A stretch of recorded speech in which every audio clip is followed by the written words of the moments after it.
Magyar szólások és közmondások angolul beszélőknek.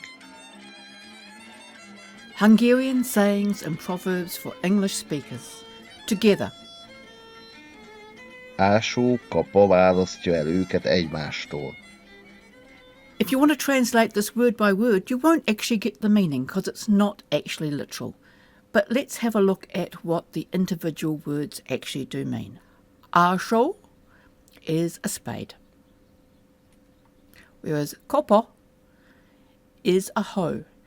And in Hungary they tend to use this type of hoe, whereas here in New Zealand we go for more the Dutch hoe or the swallowtail, but it's a hoe. Választja, made of two parts, el and választja. You'll see in the saying they've actually been swapped around. The prefix has been separated and put after the választja. Választ by itself means he chooses. Választ means he or she separates. And the jo is because it's definite conjugation, which we met in an earlier video. And it's definite conjugation because the object of the verb is the third person plural pronoun and is direct, that is them. We'll look at this more later in this video. The final word, egymástól. Egymás is together and tól is from. Word by word, and this isn't going to help an awful lot. Spade, hoe, separate, them, each other, from. I'm not even going to try and put that into English. Well, you could say a spade and a hoe separate them from each other, but it doesn't mean much. What it actually means is that they will live together until they die. To death do us part. There are lots of types of tools. I thought originally I'd just go for gardening tools, but traditional gardening tools are quite limited. So I asked my father, what sort of tools would he expect to have seen around a household when he was growing up? Vilo. Exactly the same word as we use for fork as in knives and forks. A gardening fork. Fese is an axe. Fures is a saw. Kolapach, a hammer. Now the last one you won't see around much anymore, but I liked it because of how it puts together. Horopfogel. Apparently very useful for horses, among other things. And it's made of two parts. Horop is bite, fog is tooth. So a horopfogel is a biting tooth, a pair of pincers. I said we'd look at the accusative pronouns. In Hungarian, you very rarely see the nominative because you only use the nominative personal pronouns for emphasis. So you'll see in each case, the accusative has a T on it. All except for the first two, en, engem.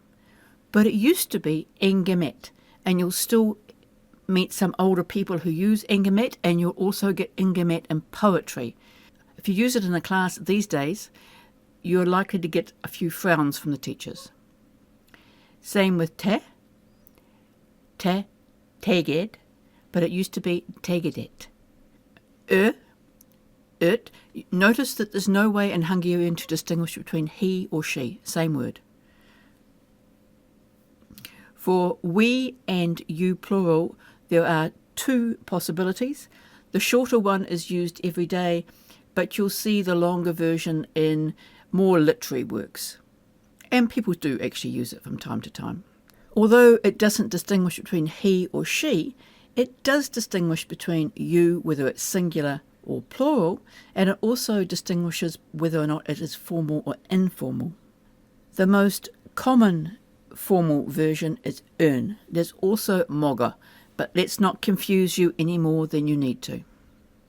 Hungary's very good at changing parts of speech. So you can make verbs from nouns, nouns from verbs, adjectives from either.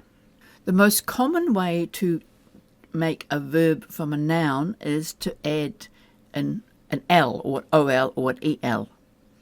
We've met this before in Goats, Cabbages and Kings, where we went from like, meaning like, to like-o, meaning to give a like, as in Facebook or YouTube. That's a hint, by the way. We started with kapa, which is hoe. Kopal is he hoes. One that we haven't met before, but I have gone into great detail in my harvesting playlist, is a kosa. Kosa, kosal. If you want to use a saw, you need a linking vowel. You can't put the SZ and then an L, and the linking vowel is an E because it's a front vowel word. This one's a little bit different. Hedjedu becomes hedjedul.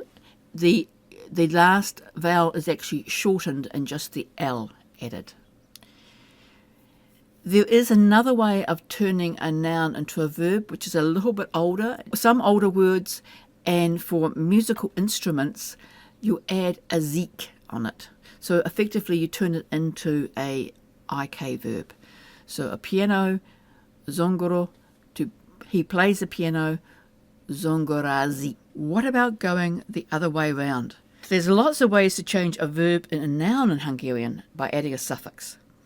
I'm just going to look at two variations. The first one is ás, ásó. So ás actually means dig. He digs. Ásó can either mean a spade or the person who digs. Normally it actually means the spade, because adding an O usually turns a verb into a noun of the active person, but I suppose you can call a spade the active thing, or a place. Same thing with választja. Választja, he chooses. Választja is a voter. Whereas if you add an A-ish, választ, választás, you actually change it into choice or selection. Adding an AS or an ES makes an abstract action from the verb. So here we've got separate, separation. He mows, mowing or cutting.